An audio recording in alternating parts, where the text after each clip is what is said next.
Welcome to our channel. Today we how to enable 2FA on Gemini Exchange, full guide step by step clearly. To enable two-factor authentication on the Gemini Exchange, first navigate to the Gemini website or open the Gemini mobile app. Log in to your Gemini account using your credentials. Once logged in, locate the account section on the top right corner of the screen. Click on Account to access your account settings.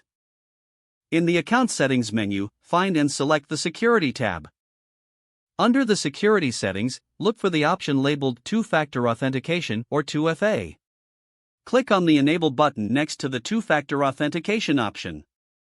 You will be prompted to set up your 2FA method. Gemini typically offers options like Google Authenticator or SMS for two-factor authentication. If you choose Google Authenticator, download and install the app on your mobile device.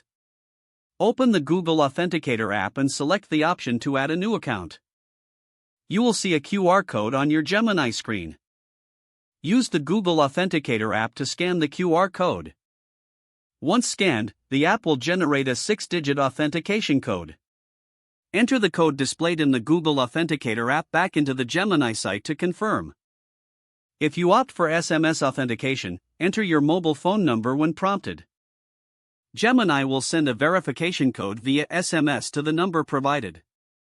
Enter the code you receive into the designated field on the Gemini platform. After entering the code, confirm your selection to enable 2FA. You should receive a confirmation message indicating that 2FA has been successfully enabled. Finally, be sure to save backup codes provided by Gemini in a secure location. These backup codes can be used in case you lose access to your authentication device. If the page does not load, refresh the browser or try again in a private or incognito window. Make sure you are using the correct email address, then retype it carefully to avoid small typos. If your password is not accepted, use the reset option and create a new strong password you can remember. Check your spam folder for verification or security emails, then complete any requested confirmation steps. Enable two-factor authentication if available to improve account security and reduce unauthorized access risk. After signing in, review your profile details so your contact information and settings are accurate and current.